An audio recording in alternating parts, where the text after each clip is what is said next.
towards an early warning system, anticipating threats and preparing for attacks. EVN Security Report, February 2025 by Nerses Kopalyan, published on EVN Report. At the structural level, Armenia's security environment is confronted with a four-front battle that is defined by direct physical security threats, long-term neo-imperial threats, hybrid warfare attacks, and disinformation campaigns within the Armenian domain.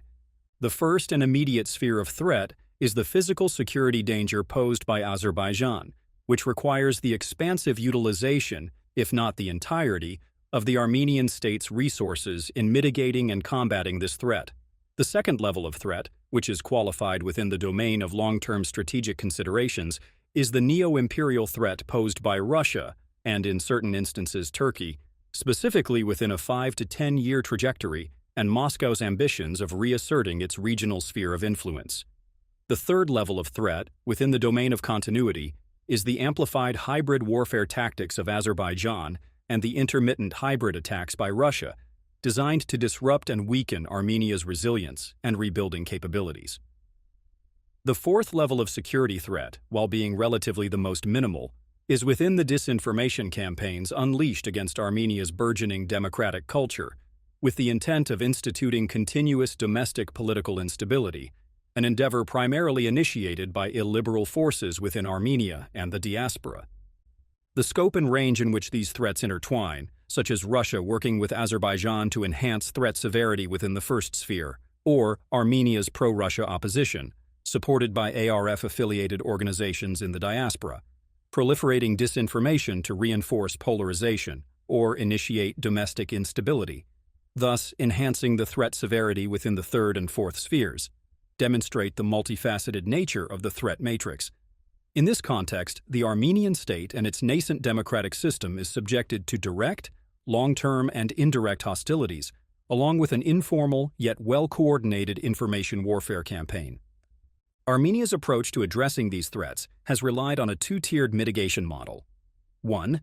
In the face of direct and long-term threats, Armenia has relied on the diplomatization of its security, followed by increased spending on enhancing its deterrence capabilities. And 2. In the face of indirect threats and disinformation campaigns, Armenia has initiated dehybridization and resiliency modeling. Considering the multi-tiered and multifaceted nature of the threats facing Armenia, the country's limited capabilities have always forced it to address threats reactively, with new and limited instances of proactive modeling being applied to the first sphere of direct threats posed by Azerbaijan. Much of Armenia's tactical and strategic capabilities remain reactive. This approach is about to change, as Armenia's developing national security strategy and its adaptation of a small-state comprehensive security doctrine will lay the foundations for developing early warning capabilities. This security report offers a window of what this early warning system will structurally look like. Armenia's mitigation model for the first sphere of threats posed by Azerbaijan has relied on sets of ongoing proactive measures, most important of which have been the European Union's observation mission, deepening of institutional relations with Europe, enhancement and strengthening Armenia's presence in Washington, D.C., and reifying relations with pertinent diasporan interests. These endeavors have been supplemented by establishing healthy communication with regional stakeholders, along with a wide range of strategic partners. While these proactive measures are designed to offer Armenia layers of soft deterrence, at the systemic level, especially when confronted with the remaining three levels of threats, Armenia's proactive capabilities remain inherently underdeveloped. Risk mitigation, data and intelligence processing. Lack of early warning capabilities and a general reliance on a reactive strategic approach not only limits the depth and scope of options available for Armenia in confronting its matrix of threats, but more so, decision-making becomes handicapped due to the logic of catching up and incomplete or incorrect information. The literature in intelligence studies, IS, provides 6 general sets of errors and shortcomings that are inherent to erroneous or incomplete decision-making within the domain of risk calculation. Lack of sufficient data and relevant information on which decisions can be based. Incapacity or a general inability to process and recognize the interconnectedness and systemic relationship between existing and collected data information. inability to distinguish between operationalizable data information and marginally irrelevant information, bureaucratization, institutional negligence, and organizational defects of the system responsible for processing the collected data and information, and an inability to accurately develop analytical output for end users. Distrust of decision-makers in the quality and capabilities of institutions responsible for the collection, processing, and operationalization of the data and information ascertained.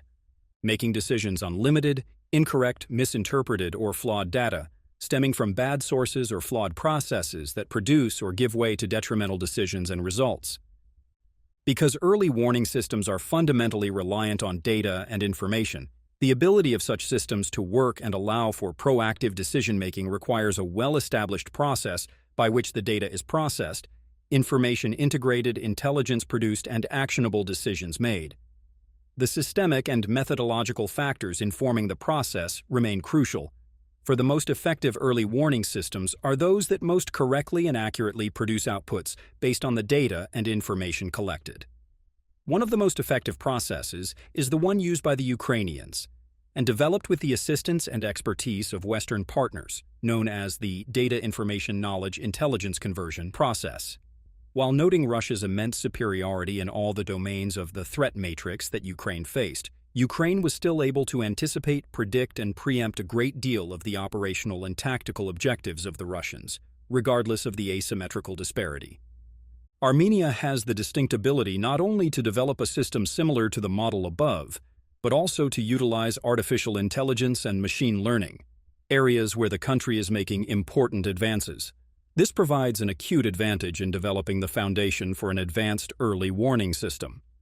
The technical nuances of this approach, for obvious and security reasons, cannot be discussed here, but the factor to consider is the importance of an information processing model that produces actionable intelligence that can be fed into the early warning system. The structure of an Armenian early warning system. Two postulates are fundamental in developing an early warning system for Armenia. 1. Armenia must always treat the conflict with Azerbaijan as a given, regardless of any possible resolutions or peace in the near or distant future. And 2. Armenia must operate off of the principle that risk propensity will continuously be high in the region, and it needs to always be ready for worst-case scenarios. The first postulate pertains to the first, Azerbaijan, and third, hybrid warfare levels of threats, while the second postulate is specific to the second, Russia's and potentially Turkey's neo-imperial ambitions, and fourth, disinformation campaigns of the illiberal forces domestically and in diaspora. Early warning is designed to respond to the constant threat of war and to a set of circumstances where enemies demonstrate intentions of destroying Armenia's sovereignty. The latter is applicable not only to Azerbaijan's intentions, but also the aligned intentions of Russia, Armenia's pro-Russia opposition, and the ARF-linked groups in diaspora, all of whom qualify Armenia being a vassal of Moscow or an absorbed part of a union state, similar to Belarus, as preferable outcomes. While the intelligence community, IC, is responsible for providing early warning, Armenia's IC has traditionally relied on the National Security Service, NSS, whose tools, resources, and capabilities were limited and Russia-reliant, an intrinsic contradiction in terms. Military intelligence, part of all ICs, remains underdeveloped in Armenia, making up only a small department within the general staff of the armed forces. The potential game-changer within this domain is the recent establishment of the Foreign Intelligence Service, FIS, adding a layer of structural coherence to Armenia's otherwise inchoate IC system. In the operationalization of early warning systems, FIS remains the primary institution that will lead the task of accruing, processing, analyzing, and offering operationalizable output for decision-makers. A large body of research offers empirical support to the efficacy of early warning systems if they are based on rigorous methods and tested models. Early warning systems are broken down into three types: strategic warning, operational warning, and tactical warning. For Armenia, strategic early warning will be the domain of the FIS. Operational early warning will entail the collaboration of the FIS and the NSS, while tactical early warning will fall within the responsibility of the NSS and operationalized through the military. To provide more clarity, let us consider what each of these warning domains mean for Armenia's early warning system. Strategic early warning primarily entails a comprehensive understanding of the threat posed by an opponent, the strategic state of affairs defining the circumstance, and is processed based on information specific to threats, challenges, shifts, behavioral patterns, and fluctuations in the risk propensity of enemy activities. Strategic early warning connects the tangible and conceptual dimensions of developments or pending developments based on predictive modeling, demonstrating changes in strategic conditions and resultant shifts or disruptions in patterns. Strategic early warnings are designed to indicate to decision-makers any need or growing necessity to redesign existing strategic approaches or policies, including redefining the logic, objectives, intentions, and risks that are in a state of continuous development. Similar to the U.S. Defense Advanced Research Projects Agency's Integrated Crisis Early Warning System, though on a much smaller scale, the strategic early warning models used by the FIS will rely on forecasting techniques to buttress the DIKIC process. As outlined in Armenia's threat matrix, first, second, and fourth level threats will primarily fall within the domain of strategic early warning. In this context, intelligence outputs will be generated for decision-makers on key threats to Armenia, including Azerbaijan's physical threat, Russia and Turkey's long-term threats, and the coordinated disinformation campaigns across the Armenian nation by illiberal forces. Collectively, strategic early warning will primarily be led by the FIS, with output transferred to the National Security Council, NSC, after which it will be shared with the Office of the Prime Minister. Upon collective consideration, the information will be proliferated to other pertinent ministries. Operational early warning is designed to allow for operational art and operational planning, that is, the implementation and operationalization of the pertinent early warning intelligence. As with early strategic warning, operational early warning seeks to link the tangible and the conceptual dimensions of information, but within the domain of early operations planning. The output from the FIS will be utilized by the NSS to develop operational plans and mechanisms of implementation, offering proactive and preemptive capabilities to mitigating imminent or escalatory risks. Within the domain of risk levels, operational early warning will primarily deal with Level 1 and Level 3, as direct physical threats by Azerbaijan and the broader hybrid warfare initiated by Azerbaijan and Russia will remain the operational responsibility of the NSS. Tactical early warning refers to an environment in which the concerns are physical and tangible, and as such, the concentration is on time and place. It involves concrete actions to address an imminent threat, and by extension, the deployment of force. Strategic and operational early warnings inform tactical early warning, as the former processes the information pertinent to its threat level, while the latter draws up proactive operational plans. Tactical early warning entails the concrete use of force, or based on the circumstance, action to preemptively mitigate the threat. Within the domain of domestic security, such as terrorist threats against the state, tactical early warning remains the responsibility of the NSS. For external threats, or anticipated incursion into border areas, tactical early warning remains the responsibility of the military. Conclusion. As Armenia adapts its comprehensive security strategy, its whole-of-society and whole-of-government approach will rely heavily on anticipating and mitigating shocks to the system to enhance its resiliency.